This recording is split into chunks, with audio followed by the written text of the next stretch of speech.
BBC's Noughts and Crosses. The final episode airs tonight, and all episodes are out on Iplayer. But should you watch it? Nought or a cross, you a nought or a cross, divided by the lines and the chalks on the block.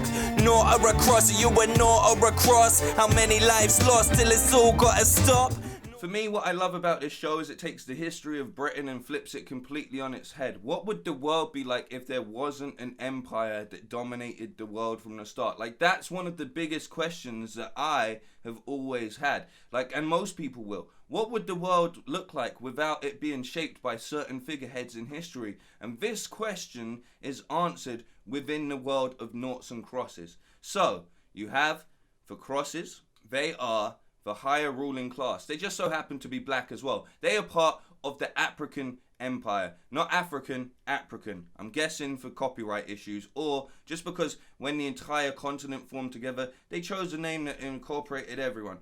I'm not 100% on that. I never got the answer for that. But basically, that's the premise of the story, which allows some really good storytelling. I'm not going to lie to you, the basis of this is, a nought and a cross fall in love, and because they're from different ruling classes of society that deems them not to be acceptable, we've got a very Romeo and Juliet kind of situation going on here. But what I love about this story, and it's still very Shakespearean in the themes, is the dynamic that's actually created between the two brothers, Callum and Jude. Like, they at two opposing ends about how you go about a revolution kind of thing, and that's, to me, is a much more interesting story. Of course, the love story element is massive as well, but I just mean I really liked watching that play out, which I really put into my sort of wrapped recap as my narrative, which you follow, because yes, while the love story is an element of it, I do really like the idea of these two opposing brothers. I think there's something quite biblical about that. Other than that, it's the way that they've built the world to look. I love the skylines of Albion, aka London, with the different types of statues and things built in. They use a lot of their time in filming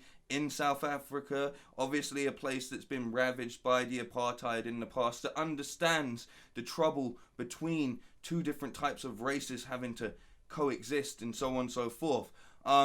That all made it such a really visually pleasing show, as well as the story being there. And I like the military aspects. Like, there's a lot going on in this that I think work really, really well for a modern TV show. And hats off to the BBC. I think this is a great watch. It's only 6 episodes long. It's not going to take you longer than 6 hours to get through. You could do that in 2 days. You could do it in a day. You could do it in the morning and do it in the evening. You know what I mean? But that is what I think and feel about this show. It is a great little gem written by Malorie Blackman herself. If you haven't read the book, you probably read the book in school. Go check out the show because it's worth a watch.